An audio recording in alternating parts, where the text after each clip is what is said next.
देखते हैं फिर, है ना।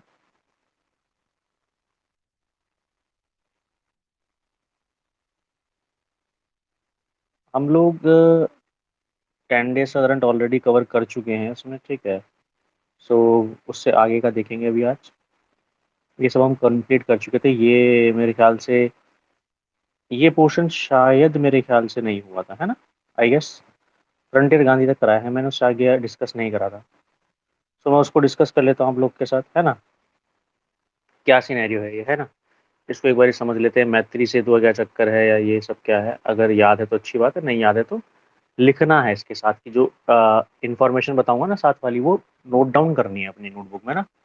ठीक है, पीडीएफ आपको मिल ही जाएगी, ठीक है। ग्रुप पे मैंने पहले भी भेजी है इससे जुड़ा हुआ मामला, लेकिन जो भी समझाऊंगा वो साथ में नोट डाउन करना है, ठीक है। चलिए, देखिए, PM Narendra Modi inaugurate Maitri Setu between India and Bangladesh. अब इसमें क्या कहा जा रहा है कि पीएम नरेंद्र मोदी जी ने मैत्री सेतु को इनॉग्रेट करा भारत और बांग्लादेश के बीच में। सही बात है। अब ये है कि सब क्या चीज है, इसको समझते हैं। बेसिकली एक ब्रिज है, सेतु का नाम ब्रिज ही है, ठीक है। भारत बांग्लादेश के बीच में वीडियो कॉन्फ्रेंस के जरिए ये हो रहा था। ये दोनों कंट्रीज की जो कनेक्टिविटी है उसको स्टैब्लिश करने का काम करेगा, जो नॉर्थ ईस्टर्न रीजन है भारत का उससे इसको जोड़ेगा। मैत्री सेतु जो ब्रिज है वो त्रिपुरा का गेटवे होगा। उसको बोला जा रहा है गेटवे ऑफ नॉर्थ ईस्ट। क्या लिखना है उसको, गेटवे ऑफ नॉर्थ ईस्ट। ये बांग्लादेश के जो चिटगोंग पोर्ट है, ठीक है, उस साइड से आपका त्रिपुरा को कनेक्ट कर रहा होगा ये, ठीक है। मैत्री सेतु जो ब्रिज है, इसको क्या बोल रहे हैं आपका, gateway of north east. North east में त्रिपुरा को जोड़ रहा है इसलिए बोल रहे हैं। आपका कौन सी रिवर पे बनेगा ये, थोड़ा सा इसको लार्जर कर लेते हैं। रिवर रहेगी इसमें फैनी। कौन सी रिवर है, फैनी रिवर है, ठीक है। तो फैनी रिवर की बात हो रही है वहां पर, ठीक है। और इसके बाद आपका त्रिपुरा और बांग्लादेश को जोड़ रहा है, ये याद रखना है। ब्रिज की जो लंबाई है वो लगभग है 1.9 किलोमीटर की लंबाई है इसकी, ठीक है। बांग्लादेश में जो जगह है उसका नाम है रामगढ़, और जो भारत में जगह है उसका नाम है सबरूम। क्या नाम है, सबरूम। ये इंडिया की जगह है त्रिपुरा में, और बांग्लादेश में जो जगह है उसका नाम है रामगढ़, है ना। तो ये सिनेरियो है, ठीक है। जो हमारे यहाँ की national highway and infrastructure development corporation limited है, उसने ये प्रोजेक्ट पूरा करा है 133 करोड़ की लागत के साथ। तो ये जुड़े हुए जितने भी पॉइंट हैं ये आपको साथ में इसके नोट डाउन रखने हैं। एक बात याद रखना है, जितनी भी आप पीडीएफ देख रहे हो उस पीडीएफ में एक सिंगल लाइनर सामने लिखा हुआ है, उससे जुड़ी हुई सारी इन्फॉर्मेशन जो है वो साथ के साथ मैं आपको कवर करवा दूंगा। तो आप कोशिश ये कीजिएगा कि चीज़ों को ध्यान से देखें, है ना, ऐसा ना करें। चलिए, नेक्स्ट बात करते हैं। Next information, Switzerland votes to ban full face covering in public places. अब स्विट्जरलैंड क्या है आपका, स्विट्जरलैंड आपका बहुत ही खूबसूरत कंट्री है, अल्प्स की पहाड़ियां हैं वहां पर, और आपका यूरोप में है ये। तो स्विट्जरलैंड जो है उसने फेवर में वोट कर दिया है यहाँ पर कि पूरी तरीके से चेहरे को ढक के रखना।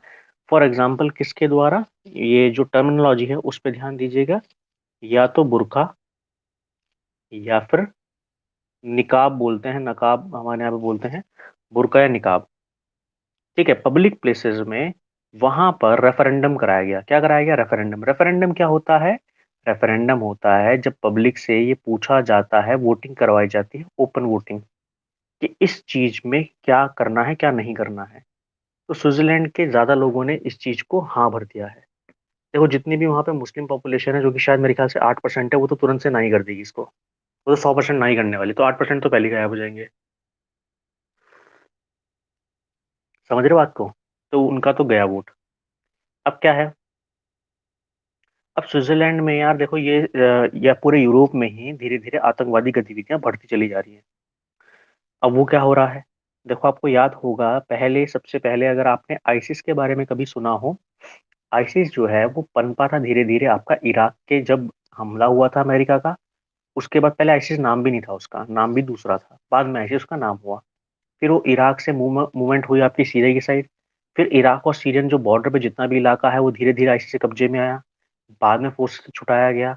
तो उसका बदला लेने के लिए यूरोपियन कंट्रीज में लगातार उन्होंने 3 जगह हमले करे। ठीक है।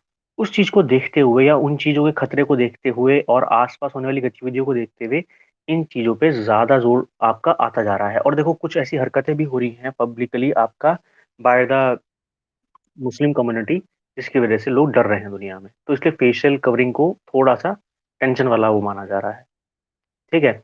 इससे पहले कहाँ पर ऐसा हुआ था? फ्रांस में ऐसा हुआ था। ठीक है, उन्होंने 2011 में नकाब को बैन कर दिया था। ठीक है। सो ये सिचुएशन वहां पर आ रही है इस वक्त।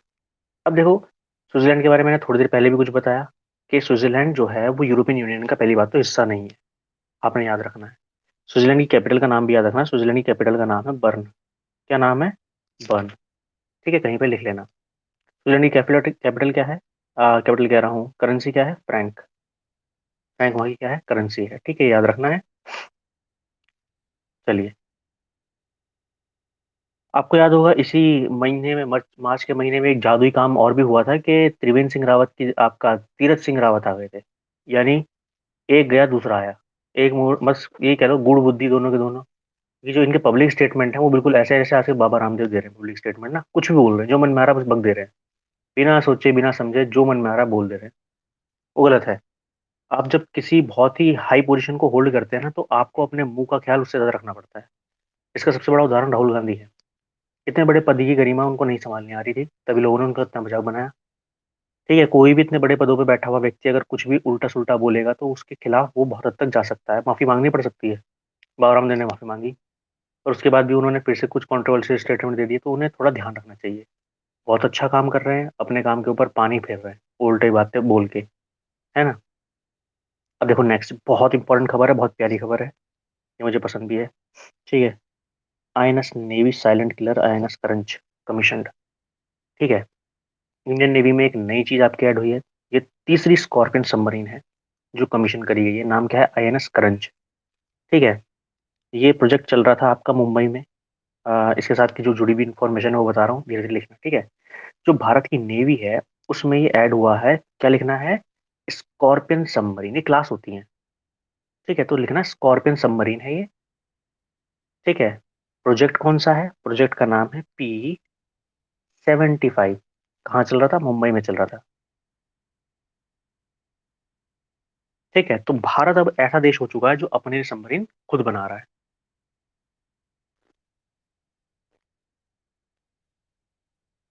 ठीक है। उसके बाद आपने क्या देखना है? उसके बाद आपने देखना है मजगॉन डॉक के बारे में। जब भी टाइम लगे मजगॉन डॉक लिमिटेड के बारे में देखना है, क्योंकि ये लीडिंग शिपयार्ड बनाने वाले और बिल्डिंग करने वाले हैं। इससे पहले और कौन से आपके कमीशन करे गए भारत में? दो और ऐसी सबमरीन बनाई गई, उन दोनों सबमरीन का नाम नीचे लिखना है आपने। एक है आईएनएस कलावरी। आईएनएस कलावरी। और दूसरी है आईएनएस कांदेरी। KANDERI है कांदेरी। ठीक है। ऐसे दोबारा से लिख देता हूँ। जिस तरीके से मूवमेंट क्यों करता है?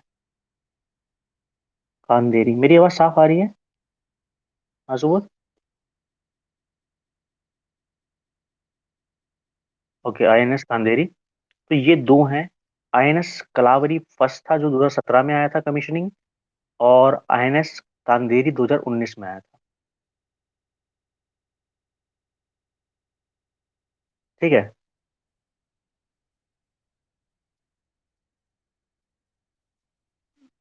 ये कौन बोल रहा है अब? आ गए क्लास में आप?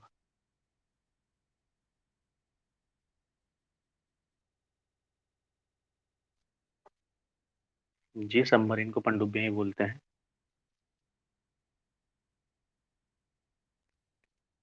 बड़ा वैसा सवाल है, बट चलो कोई बात नहीं। जो आप इसमें एक नेक्स्ट बात समझ लीजिएगा।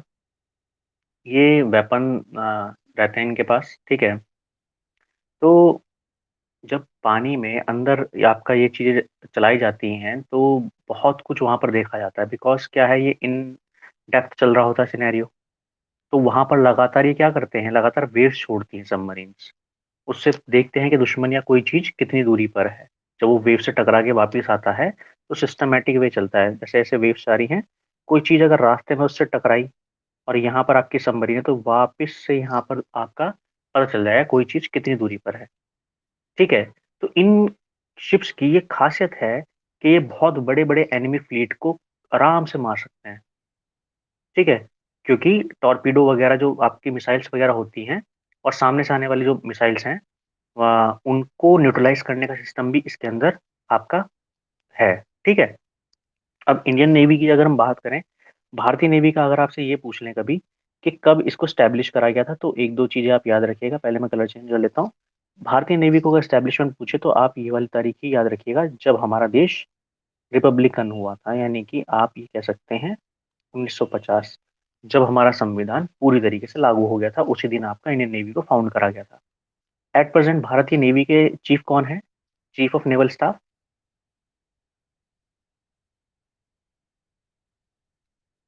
करमबीर सिंह हैं, बिल्कुल सही बात है। ओके, चलिए नेक्स्ट हम बात करते हैं। यहाँ पर देखो अगली एक हेडिंग नीचे लिखी हुई है, वो है इकोनॉमिक फ्रीडम इंडेक्स 2021 अनाउंस्ड। ठीक है, तो अभी इसके बारे में, ये इकोनॉमिक फ्रीडम इंडेक्स 2021, इसको अनाउंस कौन करता है या शुरू कौन करता है? हेरिटेज फाउंडेशन है। ये यूएस का एक थिंक टैंक है जो इस चीज को लॉन्च करता है। इस बार इसमें 184 कंट्रीज थी, कितनी थी? 184 देश थे इसके अंदर। उन 184 देशों में से जो टॉप करा है ग्लोबली, ठीक है, वो है सिंगापुर। पिछली बार भी नंबर वन था, इस बार भी नंबर वन है। नंबर वन कौन है? नंबर वन लिख लेना है, सिंगापुर नंबर वन है इकोनॉमिक फ्रीडम इंडेक्स में। अब भारत की बात करते हैं। जो भारत है वो आपका अगर ओवरऑल बात करें तो बहुत ही पीछे है। ठीक है, 121 है यहाँ पर मेरे ख्याल से भारत के रैंक इसमें, है ना?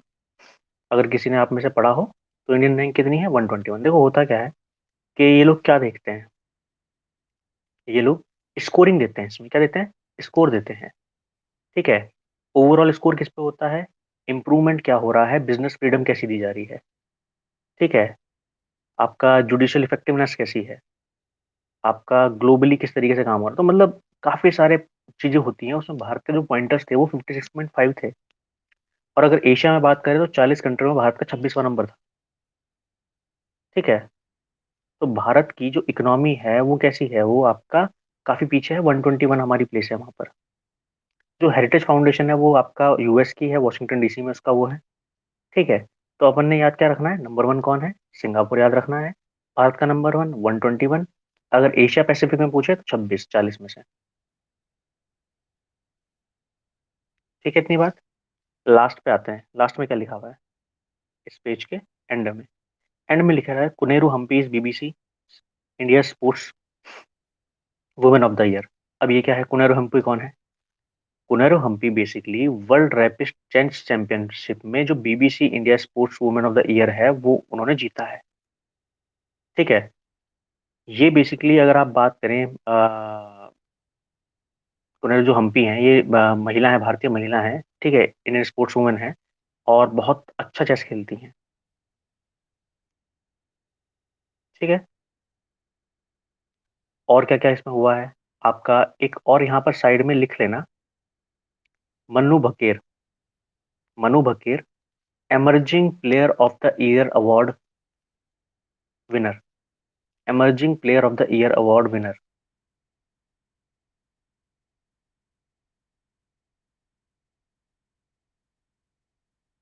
देखो बीबीसी इंडिया के अवार्ड होते हैं, उसमें ये sports women of the year हैं किनरू हम्पी, क्योंकि ये वर्ल्ड रैपिड चेस चैंपियनशिप में बहुत ही कमाल का प्रदर्शन रहा है इनका। ठीक है, बीबीसी आपको पता होगा यूके का एक न्यूज़ चैनल का पूरा एक अपना इस्टेब्लिशमेंट है। वो आज का नहीं है, वो बहुत पुराना है। लगभग उसको 100 साल हो चुके हैं, 99 साल हो चुके हैं बल्कि उसको। 100 होने वाले हैं, अगले साल 100 जाएंगे उसको पूरे। और अगर आप कभी भी इसमें नोटिस करोगे तो आप एक चैनल आएगा, नोटिस करना उसको, बीबीसी हिंदी। चाहे यूट्यूब पे देख लेना, चाहे वैसे देख लेना इसको, ये हमेशा इंडिया के खिलाफ आपको न्यूज़ बताता दिखेगा। इंडिया की जो इमेज है वो काली करती हुई दिखाई देगी। इसकी जो न्यूज़ होंगी ना वो हमेशा लेफ्ट लीनिंग न्यूज़ होती हैं, और भारत का जो चेहरा है वो पूरी दुनिया में थोड़ा सा ये कैसे दिखाते हैं, डार्कर शेड देते हैं भारत को।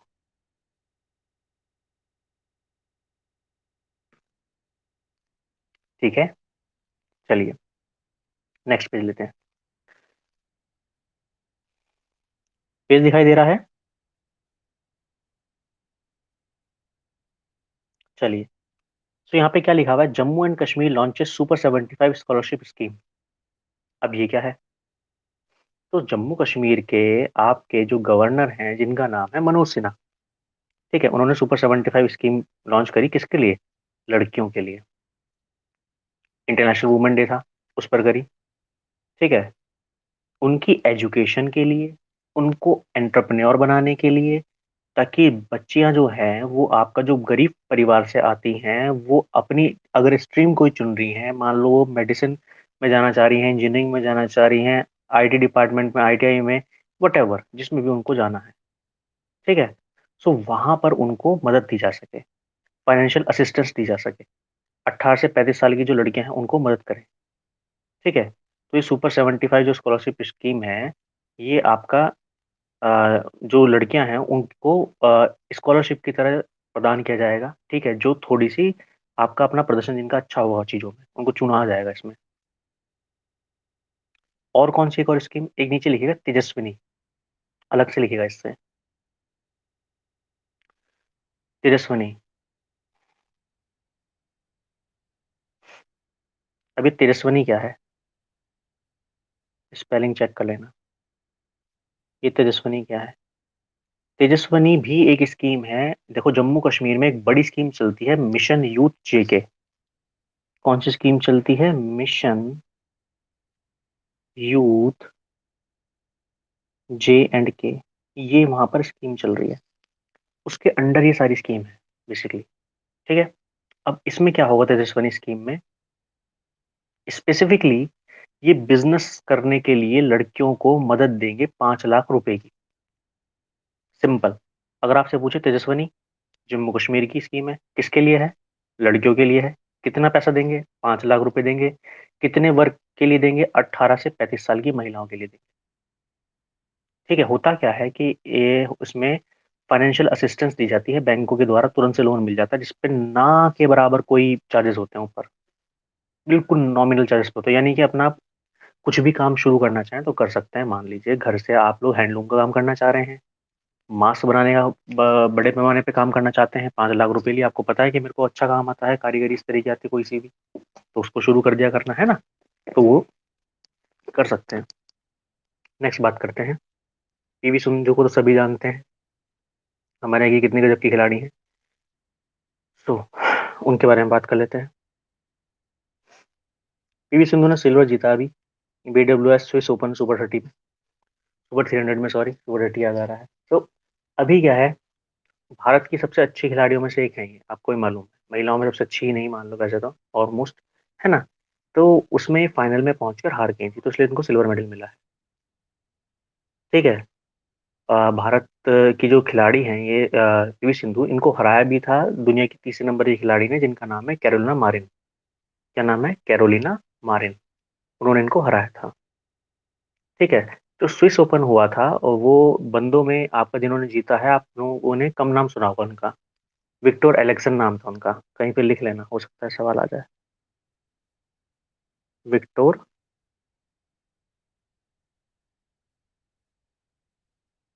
ठीक है, ये आपका मेंस में है। ठीक है, वुमेन्स में कैरोलिना मारी जीती हैं फाइनल में, और पीवी सिंधु हारी है, इसलिए सिल्वर मेडल मिला है। तो हम स्विस ओपन की बात कर रहे थे, स्विस ओपन में ये सिल्वर मेडल लेके आई हैं। अब नेक्स्ट बात करते हैं आपका भारत के सबसे बड़े देशभक्तों के बारे में। ठीक है, इनसे बड़े कोई देशभक्त नहीं है भारत में, दिल्ली गवर्नमेंट सबसे बड़ी देशभक्त है भारत में, है ना। तो इन देशभक्तियों की इनकी देशभक्ति देख लेते हैं। देशभक्ति क्या कहती है कि भैया हम 69,000 करोड़ का बजट है हमारे पास, इसको बता रहे हैं देशभक्ति का बजट, पेट्रोटिज्म का बजट।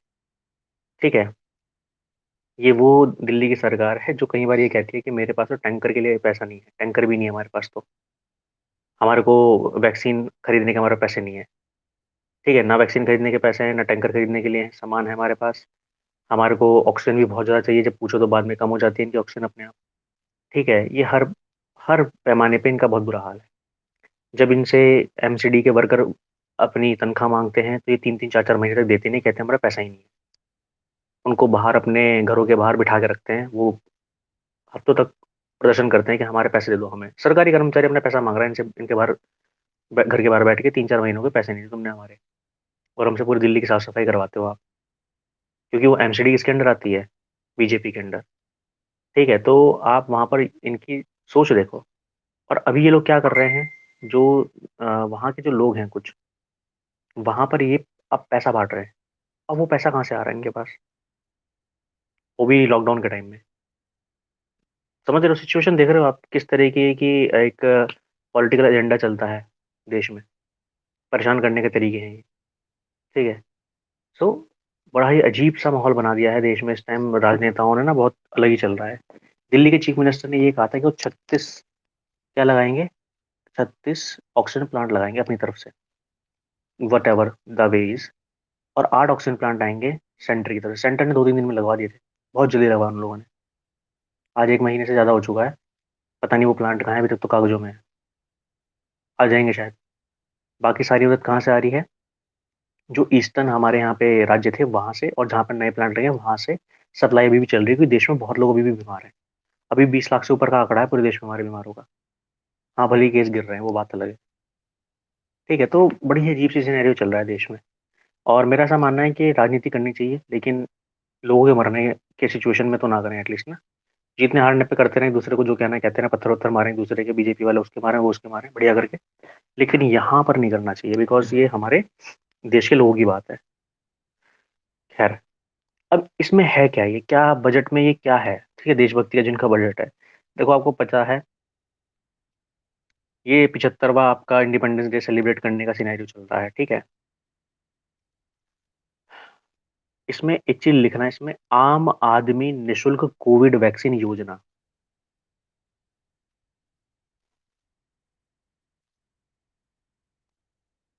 आम आदमी निशुल्क कोविड वैक्सीन योजना। ये कह रहे हैं कि 50 करोड़ रुपए हम सिर्फ इसी चीज के लिए रखेंगे इसमें, जो भी अपकमिंग फेज आएंगे उसके लिए। ऐसा उन्होंने कहा था, कहा था, वो भी 2-3 महीने पहले। आपको बस क्या याद रखना है, दिल्ली गवर्नमेंट का बजट आया, उसका नाम उन्होंने क्या रखा? देशभक्ति बजट। बस, इंग्लिश में आ जाएगा ज़्यादा पेट्रोटिज्म, बस, और कुछ नहीं। एज सच एक दो बातें और याद रखनी है कि दिल्ली के चीफ मिनिस्टर का नाम आपको मालूम है, डेप्यूटी चीफ मिनिस्टर या जो भी आप कह लो, जिन्होंने ये बजट पेश करा था, जिनका नाम है मनीष सिसोदिया। और दिल्ली के गवर्नर, लेफ्टिनेंट गवर्नर कह सकते हो, ज़्यादा अच्छा रहेगा, अनिल बैजल। ठीक है, ये बेसिक इन्फॉर्मेशन याद रखनी है, ठीक है, माइंड में रखनी है। हम नेक्स्ट बात करते हैं आपका अगले करंट अफेयर के बारे में, जो यहाँ पर लिखा हुआ है।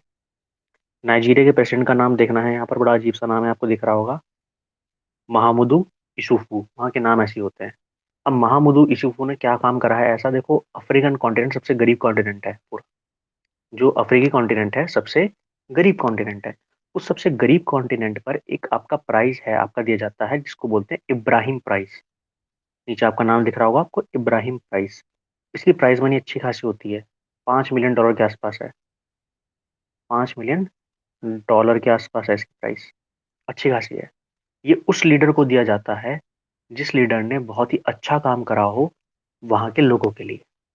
ठीक है, ये 2006 में शुरू करा गया था, सूडान के एक बिलियनर थे, ठीक है, इब्राहिम ही नाम था, तो उन्हीं ने फाउंडेशन शुरू करी थी अपने सबसे पुअरेस्ट कॉन्टिनेंट के लिए, कि क्या दिया जा सके उनको। आपका जो भी व्यक्ति वहां के लोगों के लिए सबसे अच्छा काम कर रहा है, उसको आपका ये चीज प्रेजेंट करी जाए। 2011 में ये पहली बार आपके प्रेसिडेंट बने थे वहां पर। ठीक है, नाइजर के प्रेसिडेंट है बेसिकली। तो अब इनका दूसरा टर्म चल रहा है, लगभग खत्म ही होने वाला है। ठीक है, तो वहां पर उन्होंने काम बहुत अच्छा करा है, इसलिए लीडरशिप के लिए इनको ये अवार्ड दिया जा रहा है। ठीक है, तो याद रखना कहाँ के हैं, क्या चीज़ है। ठीक है, चलिए नेक्स्ट बात करते हैं। चाइना और रशिया मिलकर आपका मेमोरेंडम ऑफ अंडरस्टैंडिंग पर साइन कर रहे हैं, जिसको बोलते हैं लूनर स्पेस स्टेशन। अभी जो लूनर स्पेस स्टेशन है इसकी अगर मैं बात करूं, इससे पहले मैं पिछले वाले पे दोबारा जाना चाहूंगा। मैं ये पूछना आपसे भूल गया कि नाइजर कैपिटल का नाम क्या है। पता है तो ठीक है, नहीं पता है तो आप कहीं पर नोट डाउन कर लीजिएगा, बिकॉज जो देश न्यूज में होता है उसकी कैपिटल आपको पता होनी चाहिए। नियामे कर लेना। ठीक है, नियामे। अब देखो, रशिया भी अपने आप में बहुत ऊपर है स्पेस के काम में, और आपका चाइना भी बहुत अच्छा है। दोनों की स्पेस एजेंसीज का नाम आपको पता होना चाहिए, नहीं पता है तो ध्यान से देखना, ठीक है, मैं भी लिख देता हूँ। रशिया और चाइना की।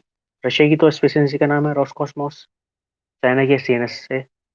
सीएनएसए का मतलब क्या है? China National Space administration.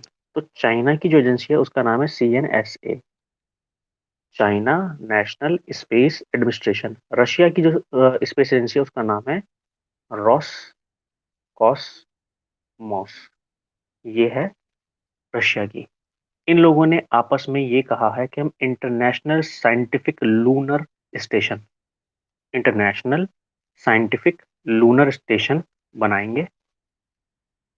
ठीक है, जो कि रिसर्च फैसिलिटी की तरह काम करेगा। आपका मून के चारों तरफ वहां पर रहेगा, और भी लोगों को वहां पर जो स्पेस मिशंस हैं या और भी जो हैं कंट्रीज हैं, ऑल अदर कंट्रीज भी वहां पर आपका मदद करेंगी बेसिकली, और उनको भी फायदा होगा उससे बेसिक। ठीक है, तो वो ओवरऑल दुनिया के लिए ही एक तरीके से है। तो इन दोनों ने मिलकर आपस में करा है। चाइना के बारे में दो तीन बातें आपको पता होनी चाहिए। यहाँ का कैपिटल बीजिंग है। करेंसी का नाम रेनमिनबी है। प्रेसिडेंट जी जिनपिंग है। इन्होंने, आपको पता ही होगा, अपना कार्यकाल कितना बढ़ा लिया था। जब तक हैं यही है, ऐसा कर लिया उन्होंने वहां पर। रशियन प्रेसिडेंट कौन है? Vladimir Putin. कैपिटल क्या है रशिया की? मॉस्को। रशियन की कैपिटल क्या है? आपकी रशिया की कैपिटल क्या है? रुबल। अब सिनेरियो समझिएगा कि रशिया के जो प्रेसिडेंट हैं उन्होंने भी इन्हीं की तरह, जैसे चाइना के प्रेसिडेंट ने काम करा है, उन्होंने क्या करा चाइना के प्रेसिडेंट ने, कि अपना जो टर्म है वो बहुत ज्यादा बड़ा कर लिया, जब तक हूँ तब तक मैं हूँ, है ना। तो वही सिनेरियो कुछ देखता देखता उसके जैसा किसने कर लिया? व्लादिमीर पुतिन ने कर लिया। उन्होंने अपने संविधान में ही बदलाव कर दिया। जो टाइम पीरियड था पहले प्रेसिडेंट का वो अलग होता था, वहां पर 6 साल का होता था, और 6 साल में भी ये था कि 2 बार मैक्सिमम बन सकते हो, और 6 6 साल।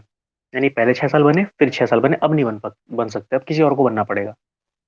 ठीक है, तो इन्होंने ऐसा भी बीच में करा था, तो अपने यहाँ के पीएम को, जो उनका जानकार है, उसी को प्रेसिडेंट बनाया और खुद पीएम बन गए, और फिर दोबारा से प्रेसिडेंट बन गए। लेकिन इस बार इन्होंने संविधान में ही बदलाव करके खुद ही प्रेसिडेंट बन गए, क्योंकि इनके यहाँ प्रेसिडेंट ज्यादा ताकतवर होता है। रशिया में प्रेसिडेंट ज्यादा ताकतवर होता है, तो उन्होंने वहां के संविधान में ही चेंज कर लिया, जैसे उन्होंने करा था चाइना वालों ने। ठीक है, नेक्स्ट न्यूज नीचे लिखी हुई है एक्सिस बैंक के बारे में।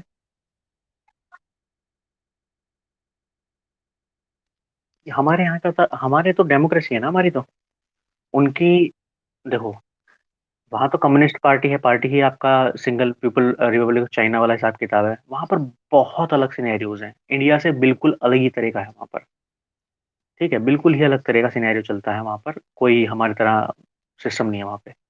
ठीक है, कम्युनिस्ट नेशन है वो। देखो, कम्युनिज्म में भी अलग अलग तरह का कम्युनिज्म है। चाइना का कम्युनिस्ट जो तरीका है जीने का, या उनका जो वे है, वहाँ डेफिनेशन अलग है। वहीं पर अगर रशिया में बात करें, वहाँ अलग है। उनका स्ट्रक्चर आपको समझना पड़ेगा पहले बहुत अच्छे से, कि एक ही पार्टी में किस तरीके से एक छोटा आदमी ऊपर की तरफ बढ़ रहा है, और फिर वो सबसे बड़ा लीडर बन जा रहा है। वहाँ, मतलब चाइना का बता रहा हूँ अभी मैं, रशिया में अलग है। देखो, होता क्या है कि पॉपुलैरिटी बन जाती है वहां पर, पॉपुलैरिटी बहुत ज्यादा है दोनों लीडर्स की। तो उसके जैसे हमारे नरेंद्र मोदी जी की है। सब बीजेपी कौन कहता है? मोदी की पार्टी बोलते हैं लोग बाग, है ना। तो हमारे यहाँ पर डेमोक्रेसी है, लेकिन हमारी डेमोक्रेसी थोड़ी अलग तरीके, हमारे यहाँ बहुत पेचीदा डेमोक्रेसी है। हमारे यहाँ बहुत पेचीदगी है चीज़ों में, बिकॉज देश बहुत पेचीदा चीज़ों से बन के, आपका लोगों से बना हुआ अलग अलग तरह की इतनी सारी एथनिसिटी रहती है ना। लगभग दुनिया की सारी एथनिसिटी है भारत में, लैंग्वेजेस भी इतनी सारी हैं। अब वहाँ के देशों का जो सिस्टम है, बॉटम टू टॉप, वो बिल्कुल अलग है। आपको उसको एक बार देखना पड़ेगा, थोड़ा सा आप समझेंगे उसको तब आपको समझ में आएगा क्या हो रहा है। अभी के लिए इतना जरूर समझ लीजिएगा कि वहां पर हमारी तो डेमोक्रेसी नहीं है। ठीक है, आपको वहाँ अलग ही सा सिनेरियो देखने के लिए मिलेगा। और एक और बताता हूँ, डेमोक्रेसी भी अलग अलग तरह की होती है। डेमोक्रेसी भी अलग अलग तरह की होती है। ठीक है, कहने को तो यूके में भी डेमोक्रेसी है, लेकिन उसका जो हेड है वो डेमोक्रेटिक नहीं है। तो प्योरली डेमोक्रेटिक नहीं है, क्योंकि वहां पे जो हेड है वो चुना नहीं जाता है, वो तो अपने आप आ रहा है। हमारी डेमोक्रेसी में हम चुन रहे हैं अपने वाले को, है ना। तो there are sort of differences. अब एक्सिस बैंक ने क्या करा, वियर एंड पे कॉन्टेक्टलेस आपका पेमेंट वियरेबल डिवाइस बना दी एक। ये क्या चक्कर है? ये कह रहे हैं भैया 750 रुपये में एक बैंड बांध लो हाथ में, अपना उसी से पेमेंट कर देना। वो डायरेक्ट आपके बैंक से लिंक हो जाएगी, कस्टमर के लिए फंक्शन करेगी, डेबिट कार्ड की तरह। आप उसे टच कराओगे या उस पर वो मार्किंग करोगे तो वो अपने आप पेमेंट हो जाएगा। मुझे तो ये बहुत ही अजीब सा लगा, बचकाना लगा, बिकॉज अब तो हर कोई मोबाइल हर टाइम जेब में रखता है। लॉक वगैरह उसमें बहुत खतरनाक आ चुके हैं, 3 3 लेवल के लॉक होते हैं, उसी को हर वक्त आप लेके रखते हो अपने पास। स्पेसिफिकली बैंड लॉन्च करना कुछ समझ नहीं आया अभी तो, मतलब इसका उतना ज़्यादा use I don't think so. But launch करा है तो आप सवाल क्या पूछेंगे, किस बैंक ने करा है, बस। वीआरएन पे पेमेंट कॉन्टलेक्स पेमेंट वेरिएबल डिवाइस किसने लॉन्च करी है, आपको बस इतना याद रखना है, एक्सिस बैंक ने करी है, not much more than that. दूसरा, इसका हेडक्वार्टर मुंबई में है, एक ही याद रखना है, ठीक है। और चीज़ें याद मत रखना, जैसे इसके एमडीसीओ का नाम या फिर टैगलाइन वगैरह वो नहीं पूछते, टैगलाइन पूछते हैं बैंक एग्जाम में। दिल से ओपन इसकी टैगलाइन है, वो बैंक एग्जाम में आएगी सिर्फ, ठीक है। सीईओ तब आएंगे जब उसमें कुछ चेंज या बदलाव हो जाएगा। नेक्स्ट समझते हैं, नेक्स्ट इसके जिस नीचे लिखा हुआ है India Uzbekistan joint military exercise, वहां पे लिखा हुआ है क्या, डसलिक। डसलिक सेकंड हुई कहाँ हुई, उत्तराखंड के रानीखेत में हुई। कहाँ पे हुई, उत्तराखंड के रानीखेत में हुई। एक्सरसाइज किन के बीच में हो रही है, मिलिट्री के बीच में हो रही है, ठीक है, यानी आर्मी की एक्सरसाइज है। दो देशों के बीच में हो रही है। दूसरा देश कौन सा है, उज्बेकिस्तान है, ठीक है।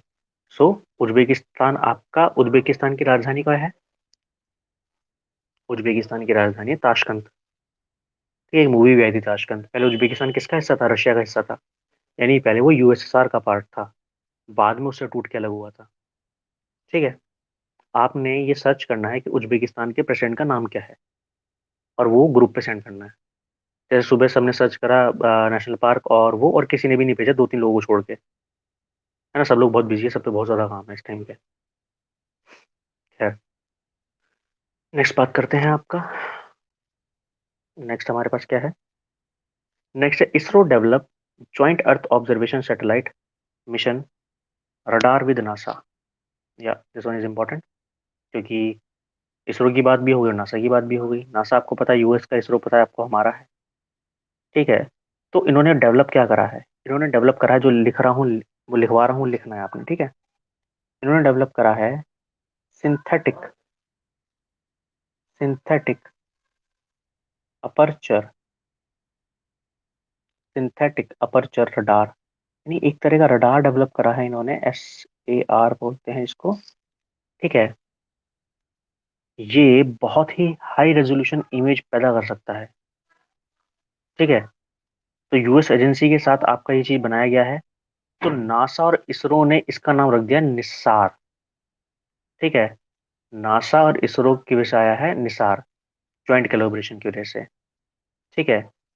ये पहली आपकी सैटेलाइट मिशन है जो दो अलग अलग सोलर फ्रीक्वेंसी की अगर मैं बात करूं, दो अलग अलग रडार फ्रीक्वेंसीज की अगर मैं बात करूं, बैंड होते हैं उसमें।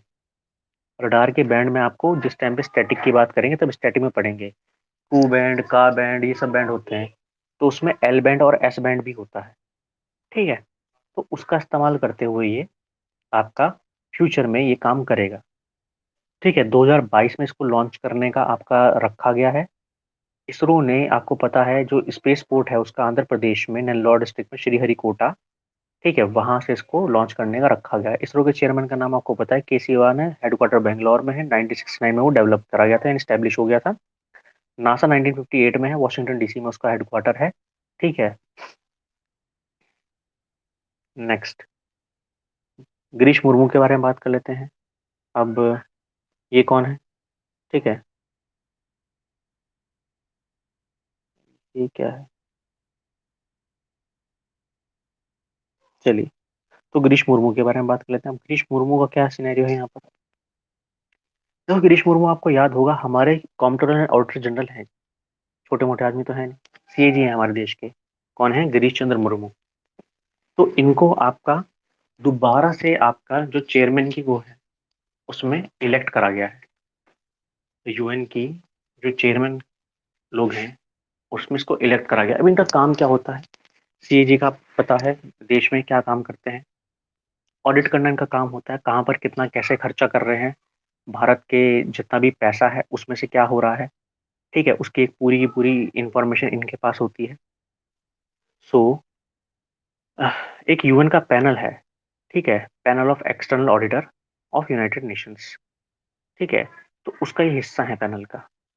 उनमें ऐसे गणितज्ञ आप कह सकते हो होते हैं जो ये देखते हैं कि कैसे तरीके से आपका यूएन का जो खर्चा वगैरह हो रहा है वो कैसे हो रहा है। देखो, भारत में आपको पता है भारत कितना ज़्यादा पेचीदा सिनेरियो है, तो उसमें ये पूरा का पूरा रिकॉर्ड सब कुछ इनके पास रहता है कि किस डील में, किस चीज़ में, किस तरीके से भारत सरकार का जो कंसोलिडेटेड फंड है उसका खर्चा हो रहा है। नेक्स्ट बात करते हैं अमिताभ बच्चन के बारे में। अमिताभ बच्चन ऐसे पहले भारतीय बन गए हैं जिनको कि FIAF में, यानी कि international federation of film archives का ऑनर आपका दिया जाएगा, ठीक है। पहले भारतीय हैं इसलिए इंपॉर्टेंट है, ठीक है। अदरवाइज इंपॉर्टेंट ना होता। तो आपने याद रखना है कि FIAF अवार्ड में किसको दिया गया, भारतीय उसमें अमिताभ बच्चन को। बहुत ज़्यादा इसमें दिमाग नहीं मारना है, ठीक है। ये आप कह सकते हो जो वर्ल्ड फिल्म हेरिटेज है उसके लिए आपका दिया जाता है। ये एक नॉन प्रॉफिट ऑर्गेनाइजेशन है, ठीक है। FIF फिल्म हेरिटेज फाउंडेशन, ये नॉन प्रॉफिट ऑर्गेनाइजेशन है जो ये अवार्ड प्रेजेंट कराता है। ये FIF जो है बहुत पुराना है, ये 1938 में बनाया गया था। ब्रुसेल बेल्जियम में इसका हेडक्वार्टर है। ये यही काम करता है, ठीक है, कि आपका जो डॉक्यूमेंट है, एग्जीबिशन है, जो फिल्म के हेरिटेज हैं उनको स्टोर वगैरह करना। अब एक नेक्स्ट बात करते हैं। नेक्स्ट हमारा है CISF के बारे में। CISF आपने सुना होगा, हमारी फोर्सेस हैं, सेंट्रल इंडस्ट्रियल सिक्योरिटी फोर्स। हमारे बहुत सारे PSU हैं, ठीक है, हमारी बहुत सारी इंडस्ट्रीज हैं, वहाँ पर गार्डिंग की जरूरत पड़ती है। तो वहाँ पर आपका CISF के जवान होते हैं, है ना। सो अभी इनका 52वां राइजिंग डे था, यानी कि इनको इतने साल हो चुके हैं। सो मार्च 10 में 1969, हाँ 1969, हाँ 1969 में ये बनाया गया था। CISF एक एक्ट के थ्रू बनाया गया था पार्लियामेंट के, यानी कि ये जो अपनी पावर ले रहा है कानून से ले रहा है एक तरीके से, ना ही कॉन्स्टिट्यूशन में इसको मेंशन था पहले से, ठीक है। तो ये काम क्या करते हैं, इनका काम ये होता है जो हमारे इंडस्ट्रियल सेक्टर है वहां पर प्रोटेक्शन और सिक्योरिटी को मैनेज करना। जो गवर्नमेंट है और प्राइवेट सेक्टर है, बोथ को सिक्योरिटी प्रोवाइड करते हैं भारत में, ठीक है। जो CISF के डायरेक्टर हैं उनका नाम आपको पता होना चाहिए, सुबोध कुमार जायसवाल। CISF के डायरेक्टर का नाम क्या है, सुबोध कुमार जायसवाल।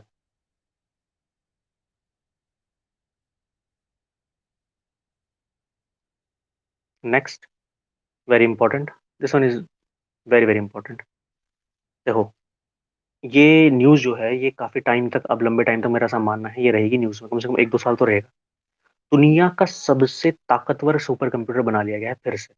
देखो, लगातार होड़ चल रही है देशों में, कभी चाइना बनाता है, कभी US बनाता है, कभी चाइना बनाता है, कभी US बनाता है, पर इस बार नई एंट्री आई जापान, ठीक है। चाइना US बना रहे थे पिछले 2 बारी से, ठीक है, कभी चाइना बना रहा था, कभी US बना रहा था, ये सब चल रहा था।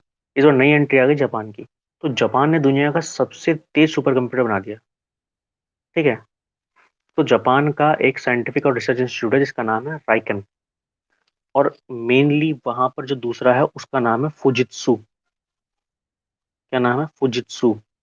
तो फुजित्सु ने एक सुपर कंप्यूटर डेवलप करा है जिसका नाम है आपका फुगागु, फुगाकू।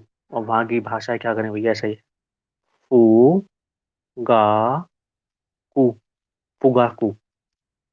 ये दुनिया का सबसे तेज सुपर कंप्यूटर है, सबसे फास्टेस्ट, सबसे ताकतवर सुपर कंप्यूटर है, ठीक है।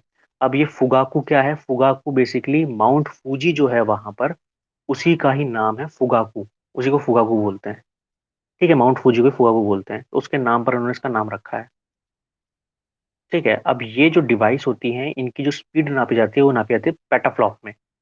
किसमें नापी जाती है, पेटाफ्लॉप, कहीं पर लिख लेना। जो इतनी तेज डिवाइस होती हैं उनकी जो क्षमता है वो नापी जाती है पेटाफ्लॉप में। अब पेटाफ्लॉप क्या होता है, जैसे आपका आपने सुना होगा गीगाबाइट, मेगाबाइट, ऐसे ही पेटाबाइट भी होती हैं, तो ऐसी पेटाफ्लॉप भी होती है ना, वो स्पीड बताती है। इससे पहले आपको याद होगा, अगर कोई न्यूज़ पढ़ता होगा, इससे पहले सबसे फास्टेस्ट सुपर कंप्यूटर था, उसका नाम था आपका समित, SUMMIT, सुमित। देखो मैं नीचे तस्वीर भी बनाई हुई है, ये US बेस्ड था। नीचे लिखा देखो, ये नीचे तस्वीर है ना, ये याद रखना, ये नीचे वाली तस्वीर फुगाकू की नहीं है, ये समित की है। ये SUMMIT। ये इससे पहले सबसे फास्टेस्ट सुपर कंप्यूटर था दुनिया का, ये यूएस का था। इसकी जो मैक्सिमम पेटाफ्लॉपी स्पीड थी वो 200 के आसपास थी। अब इसकी तुम नोटिस करो, इससे 2 गुना से भी ऊपर है। ठीक है, दुगनी से भी ज्यादा हो गई है। सो अपने आप में कीर्तिमान है। ठीक है, और ये सबके सब चलते हैं लाइन एक्स के ऊपर। पेटाफ्लॉप में स्पीड होती है, लाइन एक्स के ऊपर चलते हैं। ये समिट है। हमारा कौन सा है? हमारा है परम शिवाय, भारत का। परम शिवाय सुपर कंप्यूटर भारत का, जो न्यूज में था बहुत ज्यादा, उसको देख लेना। ठीक है, जापानीज करेंसी की यान होती है। ठीक है, इतनी बात समझ में आई क्या? चलिए ठीक है, अभी क्लास को यहीं रोक ले रहा हूँ, क्योंकि फिर मेरे को थोड़ी देर बाद पॉलिटी क्लास भी लेनी है। ठीक है, तो 6:05 6:10 पे लेता हूँ पॉलिटी क्लास पे। चलिए ठीक है, थैंक यू वेरी मच।